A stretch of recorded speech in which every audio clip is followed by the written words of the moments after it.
Hello, all my dear Virgo friends. How are you?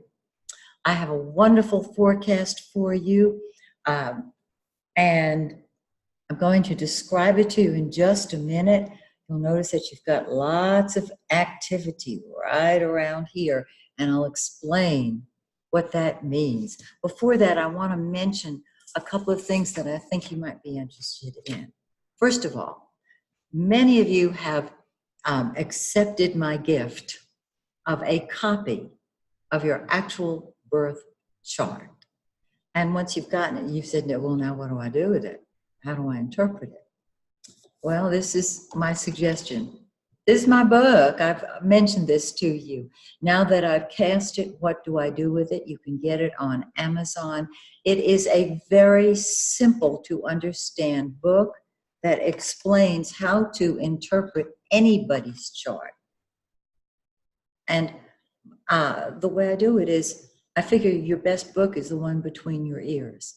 It tells you how to think about how to interpret the chart so that you're not dependent on memorizing what some astrologer tells you.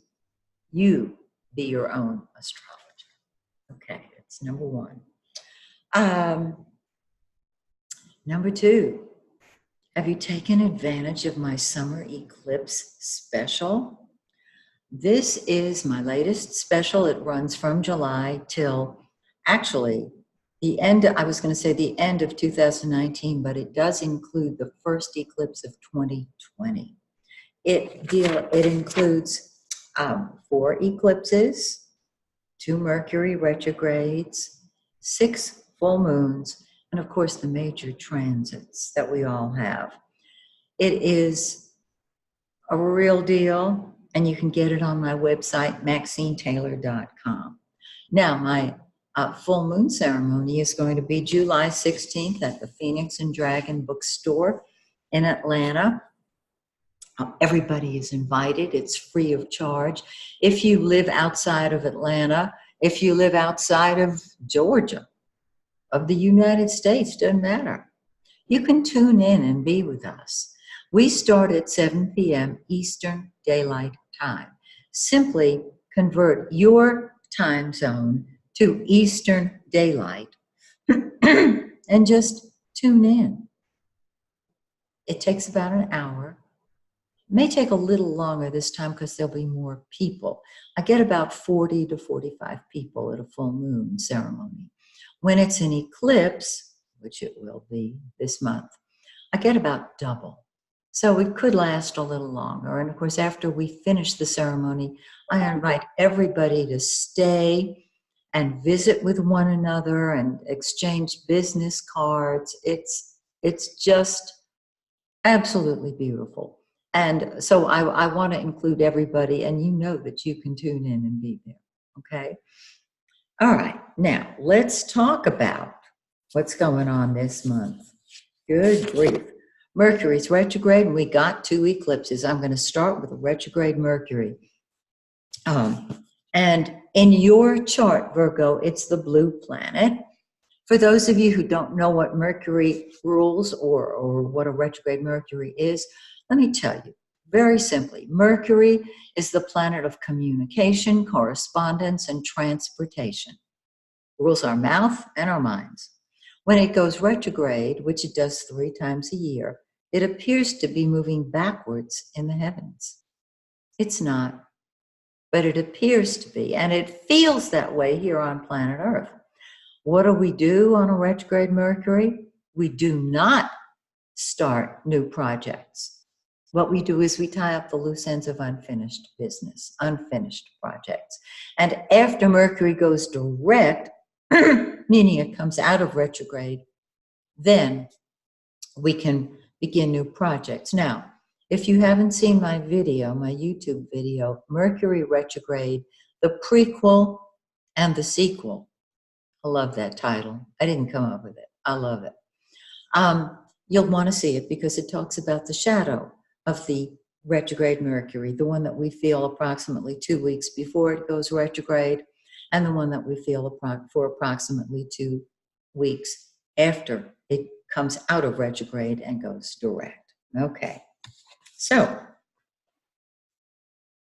Let's talk about Mercury retrograde. Well, in your case, in everyone's case, it's moving backwards. It goes retrograde on the 7th and 8th, right in that time frame, not exactly on the 7th, but between the 7th and the 8th. And it starts off in your 12th house, which is the subconscious and behind the scenes activities. And so you may not be aware that it is retrograde until it backs up on the 18th and moves into your 11th house of friends and group activities and all that good stuff. And this is a wonderful time to reconnect with old friends, to tie up unfinished relationships, perhaps, that aren't going the way you might have liked, and work them through. And so when it goes direct on the 31st of July till August 1st, it's got a day in there. That's when it goes direct. Now, on the 31st, we have a new moon. And the new moon is when energy starts moving forward. So it really is going to start moving forward, and you'll be able to move forward with your plans. The 11th house is hopes and wishes and group activities. So there may be a new group that you're involved with, a whole new group of friends. Now, when Mercury goes retrograde between the 7th and 8th, it goes retrograde in 4 degrees of Leo. Mars, the planet of war and impatience and energy, is in 4 degrees of Leo on that day, on those 2 days. And so if you've got the planet of anger right smack dab on top of the planet of communication, you can see that there could be harsh words. I'm thinking of our political leaders. I hope that they're not planning summits during that time, because there can be harsh words.